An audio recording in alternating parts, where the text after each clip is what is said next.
Hey, today we are taking a look at census records. This is US Census records. This is kind of a deep dive, an introduction to US Census records if you've never studied them before. Now, these are episodes that I had previously put together. This goes from 1790 all the way to 1950. There's a lot of tips and tricks and a lot of things to learn about the US Census records. Keep in mind, census records are the backbone of what we do in genealogy. So if you are fairly new, or maybe you've been doing this for a while, there's a lot of things here that are maybe just reminders, if nothing else. Now, these are episodes from the past, a little bit skinnier me, right? And so you'll get to check out those episodes from a couple years ago, but I put them all together in one big masterclass for you. So let's check it out.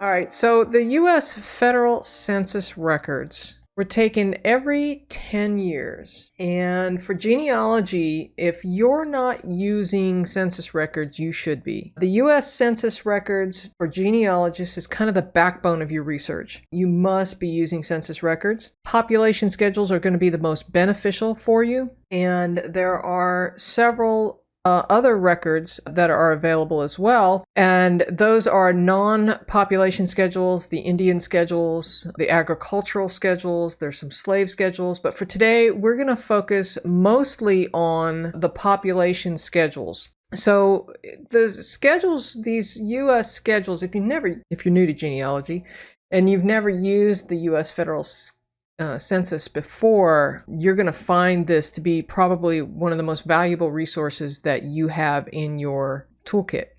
So the U.S. Marshals, and later on they called them they used just enumerators, census enumerators, would walk door to door and they would document each family group.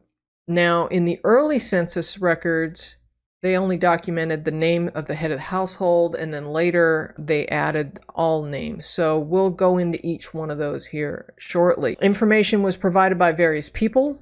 It wasn't always the person at home. Sometimes it was a neighbor. If we take a look at, I'm going to transition this over so you can see it a little bit better. If we take a look at this, in this case, it's a 1920 U.S. population schedule. You can see that we have James Jones, his wife Minnie, and Gertrude and Kenneth, their daughter and their son. It gives us their column, and this is the 1920 census, but we're going to dig into all of the different variations here shortly. But here we have the sex of the person, male or female, color, in this case white, and the age at last birth, in this case, age at last birthday. In this case, he is 33, she is 25. They have Gertrude, their daughter, is 5. And the 2 over 12 means that this person, Kenneth, the son, is 2 months old. Of course, the children are going to be single at that age. This particular census shows the place of birth of the person in that line, but it also shows the place of birth of the father. In this case, I found this one interesting. James Jones, his father was born on the Atlantic Ocean. That's the way I read that. Maybe I'm wrong, but that's what it looks like to me. And then the mother and her parents are both born in Ohio, and the children, of course, are all born in Ohio, except for the son is born in West Virginia. So that's kind of a quick and dirty look at that census record. One of the things that I want you to pay attention to is the month of enumeration. This is really important because if you're trying to estimate a person's age or when they were born, what year they were born, the month of enumeration is important. So if you'll notice here, the early enumeration schedules were, okay, let me back up just a minute. We have census schedules from 1790 to present day, but only available to us because of the Privacy Act to 1940. So the numeration month on the early schedules were in August. In 1830, 40, 50, 60, 70, and 80, and 90 were in June. Actually, in 1900 as well, were in June. In 1910, it was in April. In 1920, it was January 1st. 1930, it's April 1st, and on to present day has been in April. So the reason for that is if a person is listed as, say, 7 years old, but he hasn't had his birthday yet, it'll make a difference when you're estimating the birth year. Because when the enumerator walked around, whatever the birth year was at that time, whatever the age of the person was at that time is going to determine what year he was born. So I hope that makes sense. So it's important to note on each record that you're working on what the enumeration month and day was at the top of the schedule. So here we have, I'm going to make this a little bit larger so you can see it, the US Federal Census locations, places you can find the census schedules. So the archive.gov, a lot of these are free resources. Ancestry.com, familysearch.org. You can also find it on microfilm in a lot of the major libraries that are good for resources. And also make sure you check out US Gen Web. They have good information there too. We'll go into this a little bit more in a moment, but a lot of these resources are for free. So the US Federal Census was done, like I said, every 10 years. It's available from 1790 to 1940. So with each census record, with each enumeration, more and more information became available. And so in the early records, up to about 1850, only listed, well, actually up to 1840, they listed the head of household, and then a lot of times it was just a count of how many people there were. And the census was created literally to count people. And that's what its intention was for. It was not expected at the time to be a genealogical resource, so we're grateful that it is, but that information available every 10 years, beginning in about 1850, we start getting a little bit more information. So I highly recommend that people download the blank forms. And there's a reason for this. You can find free copies of the blank forms for every year of the census from 1790, 1800, 1810. I recommend you download them all. You can find them at ancestry.com. You can find them at familysearch.org, and you can find them at archives.gov. The name of the head of household for 1790 through 1840 only listed the names of the head of household, and then it listed how many people were in the household in various age groups. So those also changed slightly through the years. So for example, here the 1840 census, I'm going to make this a little bigger so you can see it. The 1840 census in this example shows free white males, and each column has these different age groups. So under 10 years of age, of 10 years of age, and under 16, of 16 and under 26, of 26 and under 45, of 45 and upward. So if we look and see what that might look like, this is an example of the 1790 census. And as you can see, it is really kind of hard to read.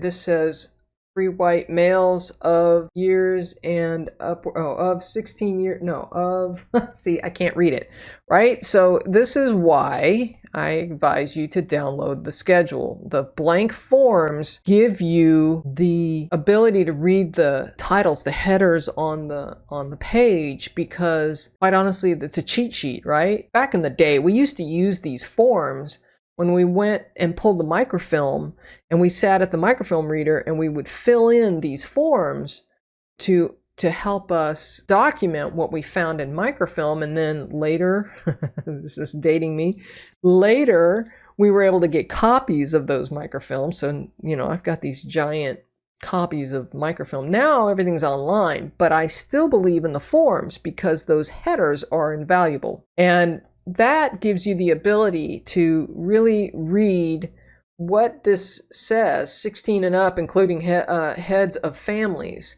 So if we go back to that other slide, now we can say, oh, yes, that's what this column says. And so that really kind of helps us with our research especially in those early years. Now, you got to keep in mind, those early years weren't even written in books. There was no forms.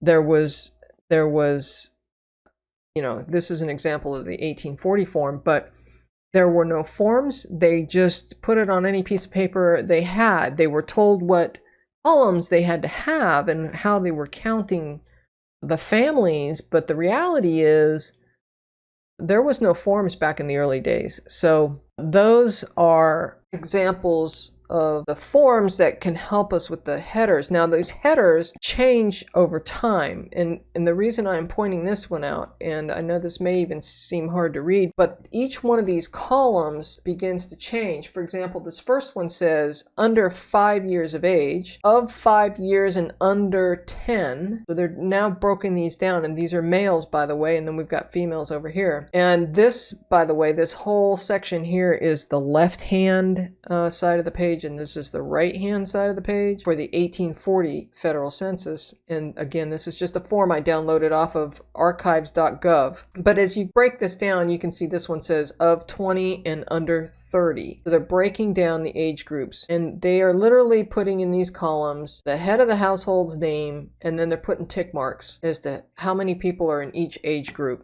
Let's talk now a little bit more about the 1850 through the 1870 census. This is where things start to change a little bit. So in the 1850 to 1870 census, they listed all the family members, but not the relationship to the head of household. So now in this example, we have, I'll make it a little bigger so you can see it. We have Alfred Hickman, his wife Sarah, we assume, right? We assume they're the same age, but we don't know that Sarah could be a sister. So it could be a twin sister. I don't know. But I'm going to assume right now that Sarah Hickman is Alfred's wife. Now, here we have William, and you know, they give us the little ditto marks here showing that these are the same last names. We have William Hickman, who is 19 years old, and he is a male. And he's a farm laborer. Okay, so one would assume that William is the son of Alfred Hickman, but not necessarily so. Keep in mind that back in the farming days, young, especially young men, but young people were loaned out to other families to help either run the household in case of females and or help run the farm in the case of males. So this William Hickman could be a nephew. Or maybe a much younger brother, but it's not likely. Most likely, he is a son, but until we prove that, we don't know that for sure. So be mindful of that. Be careful not to make assumptions. Keep in mind that he could be a servant, a laborer, another family member. He could be a cousin, you know, who knows. So also keep in mind that free and slave schedules were separated between 1850 and 1860. This is an example of a slave schedule, and I'm going to make this a little bit bigger so you can see it. In this case, the name of the slave owner in this one is William Melvin. Number of slaves is 1. It says here, age is 65, sex is female, color is black. Number of slave houses, 1. But then if you'll notice, there's no names for any of these slaves. So they're labeled, they're just left blank. So here we have one 20-year-old female who is black, one 17-year-old male who is black, one 3-year-old male who is mulatto, the M means mulatto, and one 1-year-old male who is mulatto. Moving on to the 1880 and to the 1940 census. So now we're moving into an era where there's a little bit more information. So the census records for 1880 to 1890, excuse me. In 1880, they began listing the relationship to the head of household in cities. They listed the streets, which was kind of cool. There's also health questions, usually in the form of disabilities, like are they deaf? Are they blind? I've seen insane, idiotic. There's a variety of different labels that they used. And they've also started adding parents' birthplace, which is important. Also keep in mind in 1890, Sadly, most of the 1890 census was destroyed. A lot of people think it was destroyed by fire. It was actually destroyed by water and mold. From a fire, when they put the fire out, all the water trickled down to the basement where the records were stored, and they left them there for a long period of time, not knowing what to do with them, from what I understand. And so those records ultimately became unusable. There are a few records that survive, very few. And there are some of the 1890 Veterans Census schedules that survived. So one of the things that I want to emphasize is to write down your sources. But let's take a look at this record for a moment. So here we have a record for Henry Henley and his wife Nancy C. and their son John. And we know that because now they're starting to label the relationship here. But this is for Randleman Township in Randolph County, North Carolina. Again, you always want to pay attention to the dates. We also want to pay attention to all the information on the top, and we want to document that. We also want to document the dwelling and the family number. I even document the line number a lot of times. White, male, 71 years old. We want to document all of this, and there's actually more on this page. I just couldn't show it to you here. But we want to make sure that we're documenting everything. So here I found on Ancestry.com this record, and I just want to be able to zoom in a little bit and show you the different details, because it is kind of important. The enumeration district, supervisory district, page number, the enumeration district ends up and the page number end up in a proper source citation, as does the township, the county, and the state. In this case, I also want to show you, we're going to get down a little bit closer here. They are listed here, the dwelling number being 234, the family number being 255. This was the order in which the census taker walked from house to house. So this was the 255th person this enumerator took. And by the way, if you ever want to know who that is, his name is up here on the top. And so moving back down, Henry Henley, Nancy C., and John, if you hover over it, it says John H. Again, this is the version that Ancestry has, but you can also find it on Family Search. The race is white, he's male, he's 71. Nancy's 70 years old. She is keeping house. What does this say? He says he works on the farm. And oh, looky there, I was wrong. It's not his son, it's his grandson. He is 19 years old. So this is why you want to pay attention to all the details. He is single. And see what else we can learn. Birth of this person, all three of them. No, grandson was born in South Carolina. Okay, there's a clue.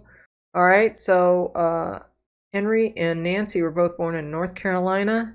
Their parents, look, birthplace of father of this person. So they were born in North Carolina. It looks like all of the parents of these lines, of these people, were born in North Carolina. So there's a lot of good information. The 1880 census is a phenomenal census. Unfortunately, the sad news is that the 1890 census was almost completely destroyed. So then we have to skip over to the 1900 census. So point being is that we need to write down all of our source information. Sources are crazy important, because if you don't write down your source information 10 years from now when you're trying to go back and find that information again, or you want to look at it a little bit closer, maybe that 2 was actually a 3 because there was some funny little, or that 3 was an 8 or whatever, you're not sure, you want to go back and look at the actual source information, you're going to need to know where you found it, and that's super important. So there are a couple ways you can write down the sources. I've been trained to source citations from Elizabeth Shown Mills, and I'll talk about that a little bit more in a minute, but these are a couple different ways you can write that source citation for that census record that we just took a look at. In this case, this top one would be as if you were viewing that on microfilm at maybe one of the archives. And so here it says the 1880 US Census, Randleman Township, Randolph County, North Carolina. It was a population schedule, which is important. to make sure that you note, because it could have been a slave schedule, an agricultural schedule, it could have been something different, so you have to make sure that you label that as a population schedule. The enumeration district, also known as an ED, was 213. It was page 30B, and it was handwritten on the top of the page. Sometimes you'll see this as says stamped. It was dwelling 234, and the family was 255, as we discussed before. This was an entry for Henry Henley. Sometimes you'll see the word entry in front here. And the semicolon is a break saying that we really have two sources in one here, because the original source was from the National Archives and Records Administration, microfilm publication T9, roll number 978. So T9 is the publication for the entire 1880 census. So the other option is to record this as I would have done for this one, because I was viewing it on Ancestry.com. So that would be the, in quotes, 1880 US United States Census database, right? Ancestry. And here we have the actual address. And then accessed on the 23rd of September 2018. And the reason you do that is because things change. So when you accessed the database, and then we actually drilled through the database and looked at the actual image, but then we would write an entry for Henry Henley. He was the age 71, district number 2, page 308, Rendleman Township, Randolph County, North Carolina, citing. Okay, so here's the break again. It shows that we are citing the original source as the National Archives and Record Administration, microfilm publication T9, and the actual proper way of writing that source citation, from best that I understand, would be that you would put a period at the end of T9, but I like the roll number on there as well, so I added it. I am a firm believer that the more information you have, the better. That way, the whole goal behind source citations is that anybody, a stranger, not necessarily you, but you later on down the road too, that anybody can follow your footsteps right to the exact record and exact line in which you discovered the information. So keep in mind, that's what you're doing when you're writing source citations. Now, do you need to write it exactly perfect as the pros do? No, not necessarily, but you do want to have all the information there. However, if you want to learn how to write source citations the way the pros do, you want a copy of Elizabeth Shown Mills, and I actually have my copy here. Let's see if I can show it to you. There it is. All of my little tabs. This book is well used. And it is, a lot of people will say writing source citations is an art, and it's not an exact science. If you want to learn to write source citations, get the book. It's worth it. Census records for 1900 to 1940. Beginning in the 1900 census, citizenship information was added. The year of immigration, naturalization status was added. So in the naturalization columns, you'll see NA for naturalized persons, or PA, first papers filed. So when a person was going to become naturalized, they had to file papers first. And if I recall, they had to have been in the United States at least 5 years before they could do that. And then the AL was for alien. In the 1920 census starts showing the year of naturalization, which can be helpful. However, be forewarned that that information could be wrong, as I learned the hard way. Because one of my ancestors said they were naturalized and showed the year of naturalization, which was impossible because they had not been in the United States for 5 years yet. So just be mindful that, and some people may have thought they were naturalized and they were not. So question everything. That's what I always say, question everything. Moving on to the 1930 census, they added information about whether they rent or own their home, the property value or the monthly rent, whether they had a radio in the house, whether they're on a farm or not, and a veteran of any wars. Now, that's not, I don't think that's all the information, but that's some of the key information that you can find there in the 1940 census. So census records from 1900 to 1940 The 1940 census actually shows another column that I absolutely love. It says, what is your residence on April 1st, 1935? So here we are in 1940, and it's asking you where you lived 5 years previous. Well, there was no census record, you know, right? We had 1930 and then we had 1940, but they're asking where you were in 1935. So in a way, it's kind of like a mini census as to where were you in 1935. So that kind of gave us another little 5-year glimpse backwards in time. So, and keep in mind, when you're doing census research, you're always going backwards, right? You are working from death to birth. So you're doing the same thing with census records. You're going backwards. So if your person was born in, say, 1909, you're starting with, died in 1909, you're starting with 1900, then you're doubt you're going to find anything in 1890, but then you're going to jump back to 1880, 1870. So you're going to work backwards. So you can start building out the family group that way too, and you'll start seeing people drop off as they're not born yet as you go back in time. You will be amazed at how many clues I found for one family in the 1880 census. We're going to get started right now. I think you're really going to like this. This is going to be a lot of fun. So if you want to play along, there are links for both the Ancestry and the Family Search versions in the description box on the YouTube channel and probably in the newsletter as well. So here's the thing. Now I'm going to show you all the clues that I found, but I'm not going to tell you how many clues I found until the end. So if you want to play along, pause the video, go grab this exact page and see if you can count up how many clues you can find in this for this one family. This is Exum Davis.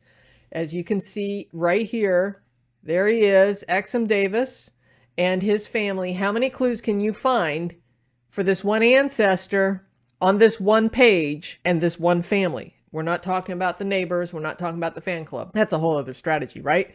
But so point being is pause right now, go get the handout, count them up, see how many clues you can come up with, and then come back. Now, keep in mind, this is a great learning experience. So if you are playing along, I would love to know in the comment sections before we go any further, how many clues you found when you stopped and counted them all up. So we're going to get started right now. So one of the first things we're going to do is we're not going to take a look at the family. We are going to the top of the page, and it helps if I can see what I'm doing.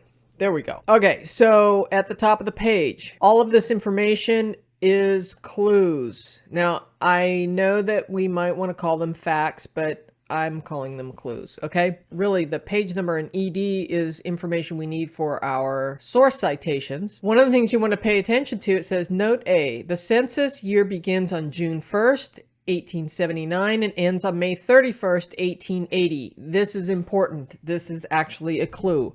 This is important because when we have the ages of the person listed in a census record, it helps us determine within 365 days when a person's birth date happened. Okay, I want to point out one other thing. Note B here. It says all persons will be included in the enumeration who were living on the first day of June 1880. No others will. Children born since June 1st, 1880 will be omitted. Members of family who have died since June 1st, 1880 will be included. So if you'll notice down here, it says that this was enumerated by me on the 7th day of June, 1880.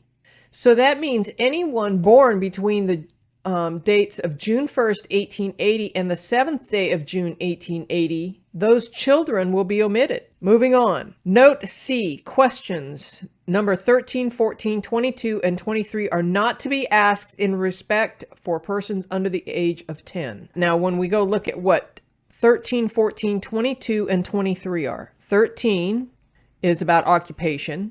14 is the number of months a person has been unemployed, so that makes sense, right? Because they're under 10 years old, they're not working. 22 is cannot read, and 23 is cannot write. Well, that might make sense also for children who haven't learned to read and write yet. All right, so now we know the rules at the top of the page. Okay, so now we're paying attention to where we are. So we're in the township or it just says inhabitants. Sometimes it says township or city or whatever, of Corning in the county of Clay in the state of Arkansas. It is page 16. I believe that might be an A up there. In fact, let's go look. Let's go to the next page. Yes, there's a B right there. So that is also part of our source citation, is to note that it is page 16A. Okay? So now we've got a lot of the information that we need from our source citation. We have our location. We know the year, 1880. We know the exact date being the 7th of June. Now we're ready to look at the family. I know that some of that top matter may be boring,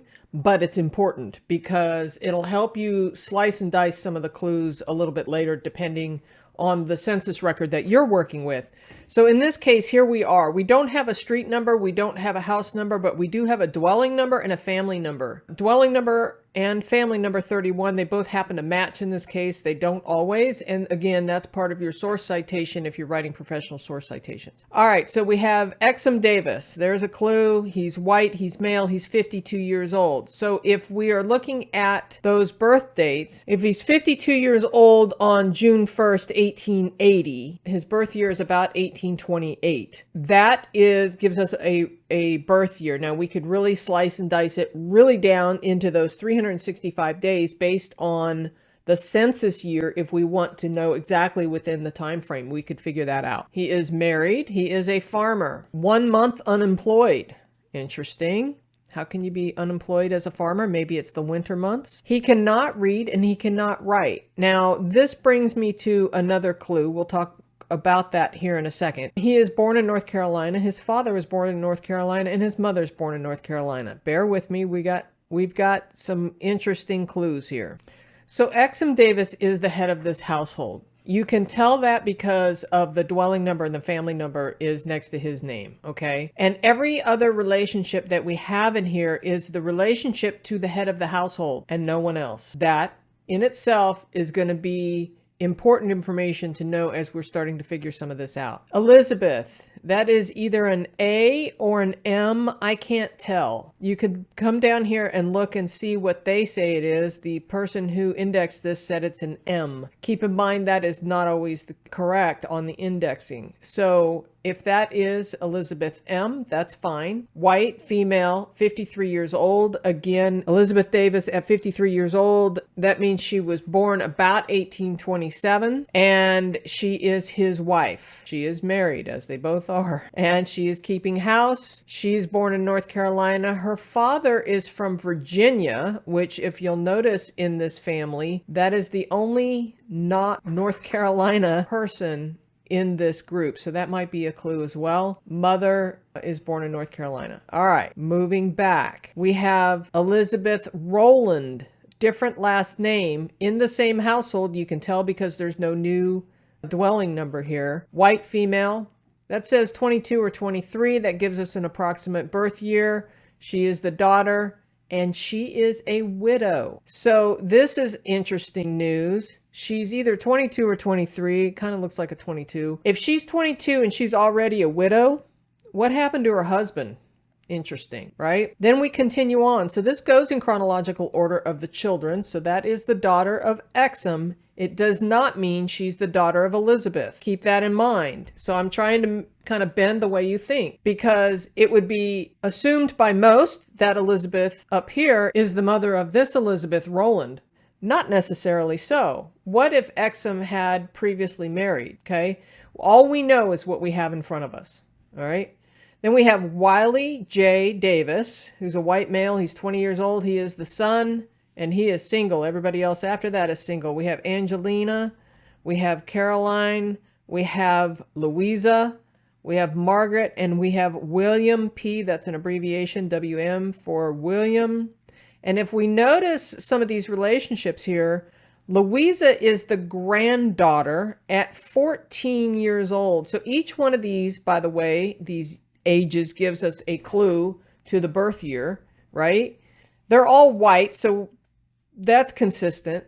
So this granddaughter here, Louisa, is the granddaughter at 14 years old. Where are the parents? It's not Elizabeth Rowland, because Elizabeth is 22 or 23 years old, which means she would have been a child at the time this child was born. So the parents are not here, which brings more questions as to where are the parents of Louisa. What other clues can we infer from that? We can also infer that there are older children of Exum and possibly of Elizabeth and Exum, because there are grandchildren in the household. There's a granddaughter and a grandson. William is a grandson.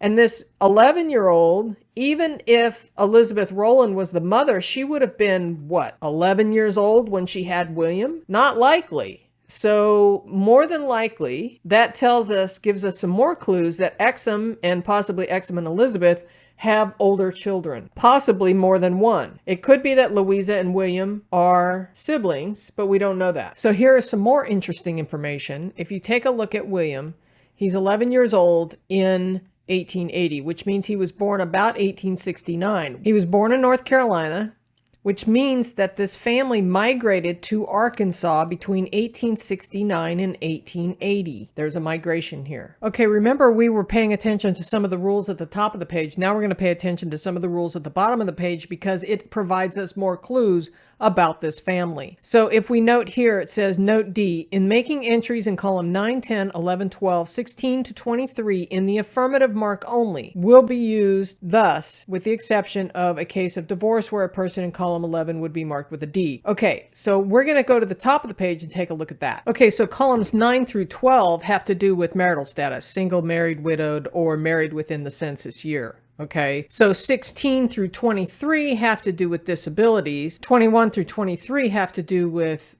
whether they attended school in the last census year, whether they cannot read and cannot write. So remember, these markings are in the affirmative. So if there is a check mark here, that means that they cannot read or write. Well, what does that tell us? That also tells us that if our family down here is not checked, they can read and write. So the only person in this household really who cannot read and write is Exum Davis. Margaret down here, she's listed as having attended school. So she can read and write. She just has attended school, which I thought was also interesting. She's 13 years old. She's attending school, but the 14-year-old is not. The 16-year-old is not. More interesting information for your family history. One more thought about Margaret here. So she's 13 years old on June 1st in 1880. That means her birth date would be between June 1st, 1866 and May 31st, 1867. If the informant who gave the year of her, that she's 13 years old, gave the correct information, then that would be the case, that she would be born between June 1st, 1866 and May 31st, 1867. It's a little tricky to do the math sometimes, but you can figure this out. So long story short, you could do the same calculation for everyone in the family and figure out roughly, those birth dates between point A and point B based on the information that's at the top of the page on the 1880 census. Okay, so there's a lot to learn from all of the little clues that we've gotten on this page, including the fact that we're in Corning, Clay County, Arkansas, which was a brand new county. It had only been in existence for about 7 years. It was born in 1873, so it's a fairly new county. Also, doing a little bit more history research, not included on this page, but just some extra tips here, is there was a new railroad in the area that came down from St. Louis. So migration patterns were starting to get easier. And so there's just a lot of great information. You could look up the weather and find out what the weather was like in the local newspapers during the time that, your family was having this enumeration taken, if you want to go add some flavor and color to your family history. So there's a lot of really great clues that we can find in the census. Now, we didn't even look at the family in the, like on other pages. I do want to point out that this was image number 1. So we could not have gone to the left at all because this was the first image on this roll. But we could go to the right and see if there's any other Davis family or Rowland family in subsequent pages. That was not part of this exercise, but that's some of the strategies that you want to do to try and find other family members that may be living nearby. All those questions that came up, that would be my next step, is what happened to Elizabeth Rowland's husband? That's just interesting to me that she is a widow at 22 years old. So, that would be one of the first things that I go look for. See if there's maybe a newspaper article or something, a marriage record for her and him, and find out how long she'd actually been married. I don't think she had any children because they're not living in the household with her, but there are other grandchildren in the household. So where are their parents? And if so, that means Exum and possibly Elizabeth, the wife, had more children. So lots of things to look for. In all, here's the big reveal. In all, I found 100 clues in this record. And so I hope you found the same, but that's how many I found. As a reminder, there is a handout for this. If you want all the details that I found in this record, you can get the handout in the normal places. There's a link in the description box below. In this episode, we're going to talk about other records to help fill the gap where the 1890 census was lost. Many of us find it frustrating to research between 1880 and 1900 because we have this giant gaping hole where there are no longer any 1890 census records due to a fire in 1921 that destroyed just about the entire 1890 census. So this leaves a 20-year gap. Well, what do we do? And this is what we're going to talk about today. I want to mention there is a handout for this episode for the information access level channel members and the Happy Dance level patrons. More information about that are in the description box below the video on the YouTube channel. Now, state census schedules are certainly one of those things that can help us. Some of the states created census in the off years. Now, not all states have state census schedules as opposed to the federal census schedules that in this case is missing. For example, in 1885, Colorado, Florida, Iowa, Kansas, Michigan was actually 1884, in Minnesota, Nebraska, New Jersey, New Mexico, Rhode Island, South Dakota, and Wisconsin all conducted state censuses. Now be sure to check for any state that might have the 1895 census as well. So just check out the state that you're researching for 1885, 1895 census schedules. Moving on to city directories. City directories are a great option to help you find that in between 1880 and 1900, as city directories were often updated just about every 2 years. So there are several collections at Family Search and at Ancestry.com to help cross over that 1880 to 1900 time frame. Now, these two collections, the 1749 to 1940 U.S. State City Directory and Business Directories, are available at Family Search. The 1822 to 1995 U.S. City Directories are available at Ancestry. This is an index with images. You can find links for all of this in the handout for this episode. If you haven't figured out where the handout is, check out the description box below. There's 3 ways to get the handout. We'll talk more about that at the end of the show as well. Now there's the special enumerations of Union veterans and widows, which was actually taken in 1890, and so part of that has survived. Now, some of that is for part of Kentucky through Wyoming and parts of Washington, D.C. There was some selected U.S. vessels and Navy yards as well. Now, these records can be found for free at Family Search, and I've left a link in the handout for that if you want to check that out. Let's move on to voter registrations. Voter lists are often found at the state archives, county courthouses, and local libraries. My best suggestion is to search the Family Search Wiki for where to find those in your area. How about church records? Let's talk about church records. Now, it could be that you could search the church records for birth, marriage, and death, including church cemeteries. Don't forget those. The church records may be the only thing that survives and fills in the gap for you for that 20-year gap between 1880 and 1900. How about school records? MyHeritage has a free-to-search collection of U.S. yearbooks, the indexes from 1890 to 1979. Don't forget vital records. While many birth and death certificates were not really required until, somewhere between 1899 and about 1912, depending on the state and location, but marriage records, birth indexes, and such may actually exist to help fill in that time gap. Now search the Ancestry card catalog in those areas you are researching, and you can do the same over at Family Search. You need to just kind of search it in a different way using the records search. Don't forget maps. Often we can find a lot of information in maps, and you can find those at your local library, state archives, both in person and online. If you can find them, postal maps are great, but a lot of these old maps a lot of times have our ancestors' name labeled on the houses, especially postal maps. They're hard to find, but if you can find them, they're a huge help. And a lot of times those neighbors, you can actually figure out, you could follow, some of the old census records and stuff. It's very cool. I love maps. Ancestry has US indexed county land ownership maps from 1860 to 1918. So make sure you check out those. Often forgotten about are tax records. Most people had to pay taxes either for their real property, or males often had to pay a poll tax when they became an adult. Now, what an adult is varies depending on the state. So be sure to check out the tax records on the platform in which you are researching, or in the state or local archives and, libraries, because they may have some of those tax records as well. In the handout, I've given you a link to some of the resources at Family Search, as well as the US IRS tax assessment list, 1862 to 1918 on Ancestry. Land and deed records, be sure to check those out at your state and local archives as well. Newspapers, let's talk about those. You want to research those by time frame. A great strategy for researching newspapers is to search by location and then by time frame. Use the Family Search Wiki, which is free, to drill into the location in which you are researching, and then look on the right-hand side and click on the newspaper link in the area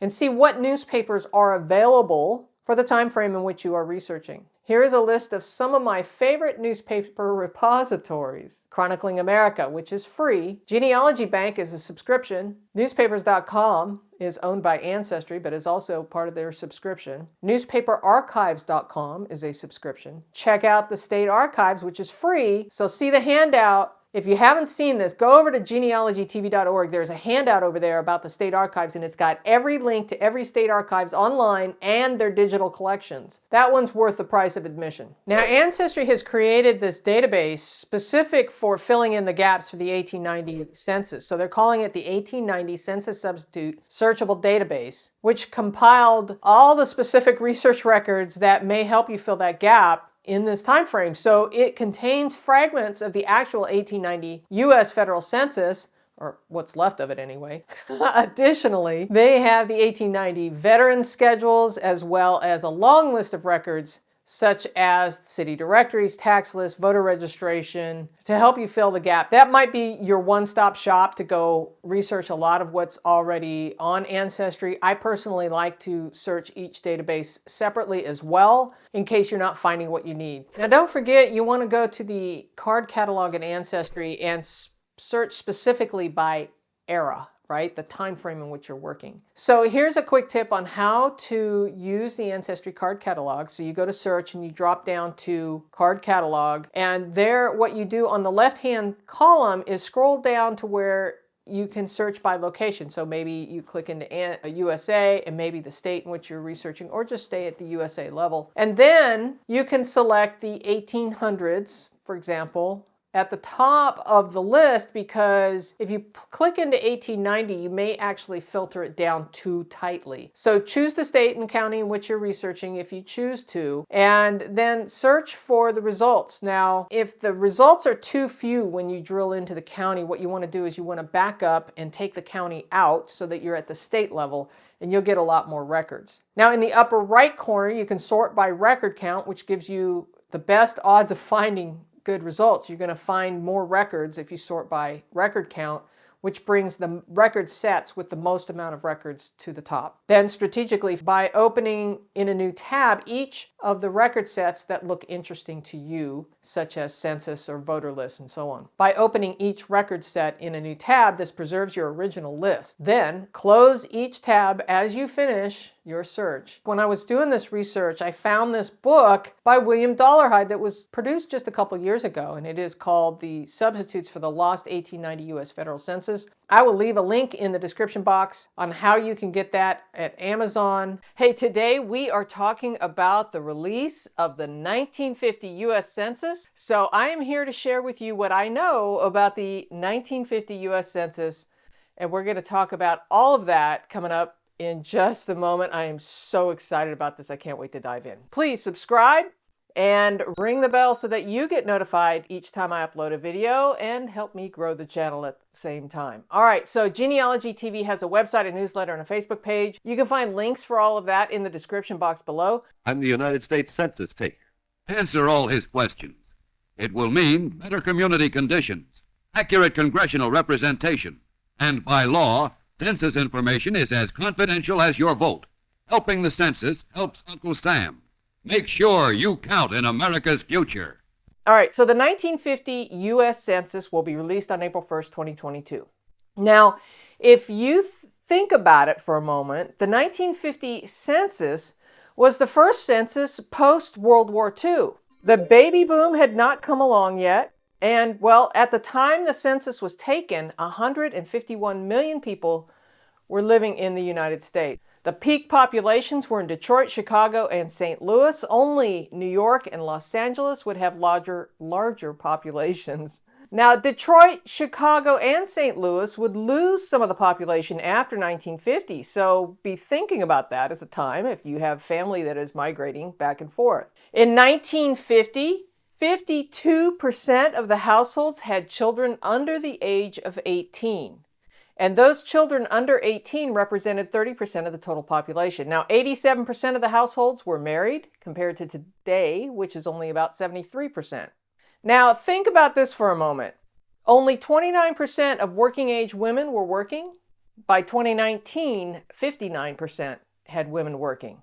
Kind of interesting, eh? In 1950, air conditioning was not really in high spread use, so in the summertime, right? All right, those are just some of the stats to kind of tickle your fancy about what life was like in 1950. In April, Uncle Sam takes a census as required by the Constitution to determine state representation in Congress. 140,000 trained men and women will visit America's 6 million farms at the rate of 200,000 a day. The city's population must be enumerated in 2 weeks. Every home must be visited. Every person must be counted. They'll cover miles of city streets from New York to San Francisco. The census taker who visits your home has credentials. Your information is confidential. These are valid questions of Americans in all walks of life, about the number of rooms in their homes, the heating facilities, the number of children they have, the number and kind of livestock they own, the crops they grow. Now, here are some clips from 1950. It's a 1950 film that was produced for the enumerators. And quite frankly, there's so much good information about what's in the 1950 census, I wanted to show it to you. So this may give you some clues. So be thinking about your family history as you're watching some of these clips, because it really does kind of give you a sense of what's in the 1950 census. There's some really good information. I'll be skipping ahead to the good stuff, right? But be thinking about your family history. Plus, it's just fun to watch this old video. The first decennial census in 1790 counted a few thousand less than 4 million people. Separate totals were obtained for free white males 16 years old and over, free white males under 16, free white females, other free persons, and slaves. Among those enumerated in this first census was President George Washington. His Secretary of State, Thomas Jefferson, was in charge of the census, which was conducted with U.S. Marshals as field supervisors and deputy marshals as enumerators. Thomas Jefferson and James Madison, both later presidents, joined from the beginning in urging broader inquiries in the census. In 1810, Congress authorized inquiries on industry, and in 1840, the agriculture census was added. In 1850, every inhabitant of the nation was listed by name for the first time. Before 1900, there was no permanent census organization. For the early censuses, a special force of untrained people had to be hired, trained, used, and disbanded every 10 years. The Bureau of the Census, as we know it today, with its experienced staff of permanent census workers, is only half a century old, having been established in 1902. This 1950 census will require about 140,000 enumerators, or census takers, as they're popularly known. They will begin enumerating the nation's estimated population of 150 million persons as of April 1st. In cities, the census will take about 2 weeks. In the country, it will take longer. On a form like this, known as a schedule, you will record facts about people, their names, ages, sex, race, marital status, and place of birth, the kinds of work they do, whether they are working or unemployed, and what kind of business or industry they're in. You will ask every fifth person you interview where he was living a year ago. All right, now wait a minute. Hold on a second. That was good information for your timeline, for your research notes, because that question talks about where they were last year. So in 1949, right? So now you can add that to your timeline as to where your family was in 1949. Please continue. Where his parents were born and the highest school grade he has attended. If he's over 14 years of age, you will find out what his income was last year and whether or not he has had military service. As a census enumerator, you will also obtain facts on housing, the types of places in which people are living, the conditions of those places, the number of rooms, the present market value, or the amount of rent paid. All right, now wait a minute. I got to stop again. Check out this next section about the supplemental questions for some. Now, this will give you some insight about your family's lifestyle.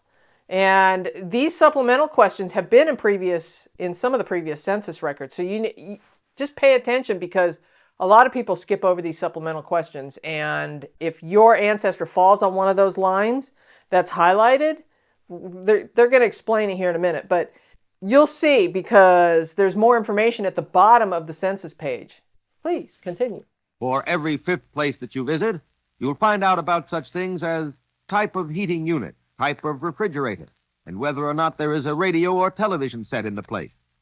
As a census enumerator in the country, you will be asking questions about farms, their number and size, and the use being made of the land, the acreage and yield of grains and fruit, the number and kinds of livestock and poultry, and the types of machinery and equipment in use on the farm.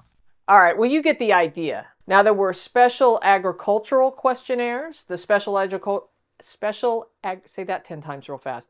The special agricultural questionnaire was used only in urban areas. When I read that, I was like, what? All right, so here's what it was.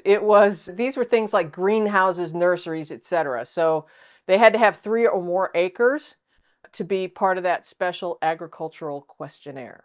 Now, here are some tips for you. You may, or your close family members, may be listed in the 1950 census. This may provide new clues that may help you tie other records together. For example, if you find value in a real estate column, quite frankly, on any census record, it may help you tie that to some land records, because that's a clue, right? If there's a value in the real estate column, you're like, oh, wait a minute, this guy owned land. Go look for the deeds, right? Finding families in census might also lead to other confirmations, right, of records such as tax records, voter registration, city directories, vital records. The list goes on. In some cases, you might find streets listed. Be sure to take note of the top matter as well. This will help you establish residency on your timeline in your research notes. Now, look for those highlighted supplemental questions for additional information if you're lucky enough to have someone fall into one of those questions. And if you find anything fun, please let us hear about it in the comment sections. We love to read the good stories and the things that you have found that are so exciting. All right, as a reminder, there is a handout for this episode. It is chock full of links and information. Now, here is more information about how you can get the handout. If there's a handout for this episode, you can download it with one of the higher level memberships on YouTube or on Patreon. For $10 to $15 a month, depending on the membership, you can have access to the handouts as they are produced to go with the newest video. If you are a Genealogy TV Academy member, you have access to all of the handouts ever produced, available anytime in the handouts library. If you are not a member of any of those, you can still purchase the individual handouts at genealogytv.org. Producing these videos really does take a lot of time and resources, so every membership helps keep them coming. To learn more about memberships, go to genealogytv.org/memberships, and you can learn all about it. The handouts really do help support the channel, and for that, I truly thank you. Well, that about wraps it up. I wish you many finds in the 1950 census. There are more videos on the screen for your binge-watching pleasure, so it is time for you to dig into your family history, and, well, we'll see you in the next video.